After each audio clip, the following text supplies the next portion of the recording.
Now, today's shop project is going to be to replace the brake pads on the front of the Kawasaki Ninja, and it's a relatively simple job. There's a few do's and don'ts that I'm going to try to share that'll make it a little bit easier. There's some unique features of some of the bikes that I've worked on, including this one, that have a dedicated set of right hand and left hand side pads you need to know about. There's also a little cotter pin, or whatever you want to call it, that if you don't know what's in there, you'll struggle trying to figure out how to get the pads out without damaging them. So I tried to put all that information in a short video. After watching this, you should be able to replace the pads on a Kawasaki Ninja of this era, or pretty much any bike. So on this video, I'm going to try to show how to change the brake pads on a Kawasaki Ninja. This is a 2009, a 650, and many of the Kawasaki's are very similar and use the same parts. Not all, of course. It's always good to check. One thing unique about this bike, and you have to be very careful if you're going to order pads from somebody, there's a left side and a right side. You don't want to get two rights or two lefts. Not all bikes are like that. A lot of them, one set of pads fits both sides. Not Kawasaki. It's a little tricky if you don't know the trick of getting the pads out. I'm going to try to show that. A relatively simple job. This bike has just under 36,000 miles, and we're coming up on a big part of the riding season, and I don't want to use up the last little bit of the brake material. It's never a good idea. I like to replace them well ahead of time. And I got these from Partzilla. They're original Kawasaki parts, but of course many vendors make EBC and different other brands. Might just as well be just as good. But there is one thing to always consider. The pad material. Some of the pads, sintered pads, tend to wear out rotors a lot quicker. They have a little more bite. I like to use the pads that come with the bike. Now, just to keep in mind, I have changed the rotors out on several of the bikes, upgrade them. Thank you, Vlad, and thank you, Pokey. But to be honest, I like to use the original parts from Partzilla, if possible, and these pads came from Partzilla. And we have EBC rotors, steel brake lines. I did a lot of upgrading on that bike, well, last year, and thank you, Joe Padula. We did the steel brake lines.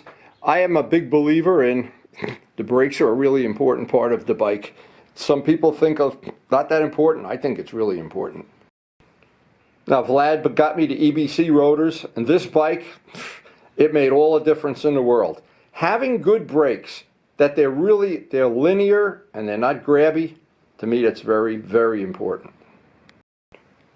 So when I did this restoration, and that was, oh my God, 3 or 4 years ago, the pad material was starting to get a little worn. Well, we're coming up on 36,000 miles, and it's time to change it. Like the chains, tires, and oil. There's things, replaceable things.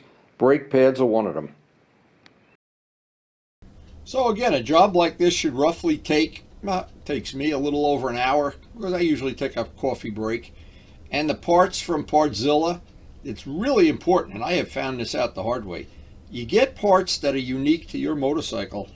The day you get them, open the box and make sure they are the right ones, because when they're not, save the box. Partzilla is perfectly willing to exchange them, and they've been very good about that in my case. But because there's a left hand and a right hand, and these are genuine Kawasaki parts, they're probably a few dollars more than buying the off-brand ones, but EBCs are good too. And there's several. I only try to replace them with the original parts. The brakes are such an important part of the bike to me. I can't think of a worse way to try to save a few bucks. Now, these are relatively straightforward to take off, but I have to be very careful because I have the custom wheels. And taking them off, you can scratch a rim very, very easily. So the first thing you need is a 12 millimeter. Just to get the 2 bolts out. There's 2 bolts. Usually they have factory Loctite. And I always put on blue Loctite before I put the bike back together again, for these 2 bolts anyway. They're special bolts. They're case hardened and they're chrome plated. So while I have them out, I'll always run them over on a buffing wheel, make them look better than new. Only takes a second to do that. Now taking these off can be tricky for one reason. If for some reason you try to force this out right here without spreading it, I rock it back and forth, back and forth. The objective is to spread the caliper. Otherwise, you got to back it out so far that you wind up hitting a rim and putting a scratch in it, even if it's a stock rim. Now, these bolts, again, they're specialty bolts. They have Loctite on them from the factory, and I put blue Loctite. This is the tricky part. Now, to spread these apart just enough that you can see how they go together. What happens, there's a very small cotter pin. They don't really call it a cotter pin. They call it something else, a Jesus clip or something. It's kind of buried in there. You see it right there? You can hardly see it. If you don't know that that's there, you can make yourself crazy trying to figure out how do they take this apart. Now, this is the trick. When you get needle nose pliers, you see how it just jumped on the floor? Good luck finding it sometimes. Ask me how I know. I always have a magnet around too. I can run it under the bike and on the carpeting. My shop, of course, has old carpeting that I get for free. I've done a special video on that. Now, looking at the new parts that are still in the sealed bag and then the old parts, I want to make sure they're exactly the same. And I've had things working on certain bikes, especially older bikes. Everything looks exactly the same except one hole is a little different, or one of the tabs or tangs is different. While I have it apart, I want to use some brake cleaner. I always put brake cleaner as paint remover, remember. So because I have fresh paint on this bike, I don't want to get anything on the bike itself. And of course, wear eye protection if you're so inclined to get it up by your eyes. Get a microfiber and clean out as much of the goop. There's a little copper, a little tin, I call it tin copper, in the bottom of this that's there to keep the thing from squeaking and vibrating. You can clean that up real easily while you have it apart. You don't have to take it out. It can stay right in there, and you can put the new pucks right back in. And this, to take 2 minutes now and clean this all up, to me, that's just cheap insurance. Now here, putting everything back in. You can pretty much, on this bike, it's real nice. On this bike, you can't put it in backwards. One hole is a different diameter than the other, so if you try to put it in backwards or upside down or something, you really can't do it. So if you remember, and it's a good idea, in my case, what I always do is I let a video camera run when I'm taking something apart. And if I ever have to go back and look at it and see, oh, gee, how did that go? How did that go? Now, you got to spread the calipers apart. In other words, you got to push the pistons back in. Otherwise, the new pads, which are 3 times the size, you can't get them in. Then once you get them in, this is one of the tricks. Spread them as far as they'll go. Spread them all the way. It'll make putting the caliper back onto the rotor that much easier and that much better of a chance that you're not going to scratch your rim. Even if it's a stock rim, or what's the difference? A scratch rim is a scratch rim. Now you can see getting it as far apart as possible. In other words, the pistons are as far back in as I can get them at this point. Now is the time to take that clip and very, very carefully, using needle nose pliers, line up the hole, and be really careful it doesn't pop up, and then you're going to go looking for it with a magnet. And again, ask me how I know. Now this is the trick. I like to do this laying on my back. With the calipers spread apart, they usually pop right on without coming within anywhere close to the rim. Get some blue Loctite, a drop or 2 on each bolt. I've got the heads of the bolts cleaned up. This is the part that from this point on, you're on a downhill slope here. And just getting get the bolts, I like to put them in by hand. Get both of them lined up and caught before I put a wrench on it. Then I'll take my 12 millimeter socket, get them a little bit tighter than hand tight, and then of course at the very end, I use my torque wrench to torque them to factory specs. It takes a little bit of extra time to do this rather than just tightening the bolt with an open end wrench. But what happens, it's cheap insurance, because these should not have to come off again until the next time I have to change a tire. And that's to my advantage. Now I have 2 torque wrenches. One is a Craftsman, was relatively expensive, and one was from Harbor Freight. they both read exactly the same. It's amazing. Anyway, with that part of the job done, with the right side totally finished, doing the left side usually goes a little bit faster. And again, I leave all the left-hand parts in the bag until I'm actually ready to use them. This way I don't cross my hands or do anything that older people like me tend to do all the time. Looking at the bike, I've got it up on a stand. I'm ready to do the left-hand side. It's pretty much redundant. There's no real difference in it.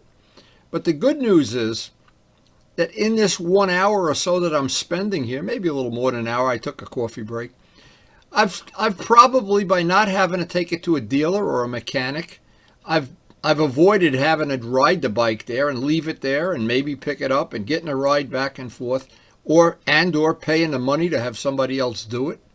And I have the satisfaction that I've done the job right. The bolts are all Loctited in, everything's torqued down. And of course, once this is done, the lever will come right up to the hand grip. You've got to pump the lever back up because we have spread the pucks and pushed all the fluid back up. That goes without saying. Also, the pucks have to seat themselves in. Usually they seat in depending on how aggressive of a rider you are. But it's good. I always think it's good to take 1 or 2 rides and kind of baby them in a little bit. But I've heard people say the opposite. Just go out and on a track day and ride the bike. Now, this bike had 1 track day on it and 36,000 miles. So those, and I'm sure I could have gotten a couple more thousand miles out of those pads. But what would happen then? Right in the middle of the summer, I'd have to replace them, or they'd be on my mind every time I hit the brake. So a little maintenance ahead of time to me is always worth whatever effort you put into it. Now, getting those totally spread apart, it usually drops right in. That's the whole secret, is get them spread apart. Get the pistons to back in. This is something that I try to do on a regular basis. Get all the goop, the wax, the fingerprints, everything off the rotors. And what happens then, that material doesn't embed into the pads and cause the pads to be less efficient.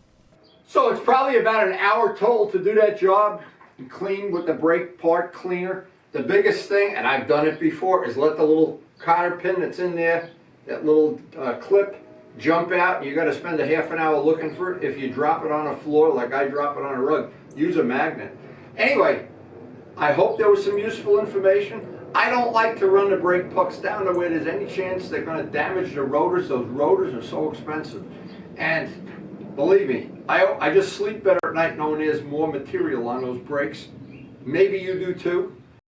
So the bottom line is, if you consider the braking part of owning a motorcycle to be important, the pad material, when it gets that groove almost worn out and you're getting close to the steel part of it, might be time to start thinking about replacing the pads. Now, for every person, if you're doing nothing but track days, you're probably doing that very often.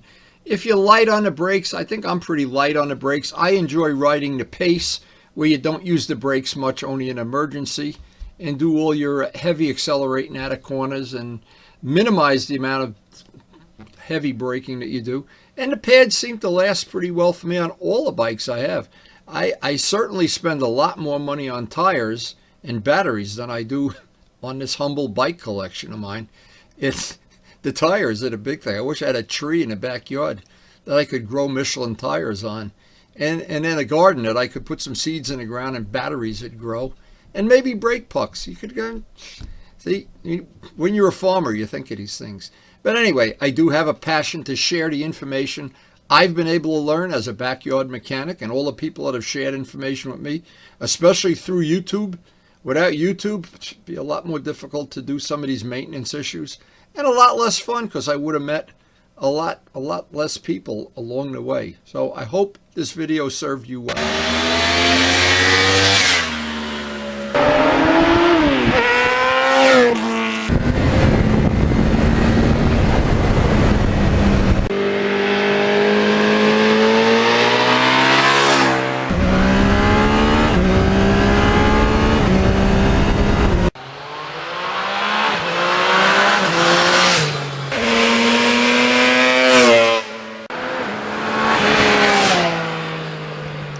And thanks so much for watching.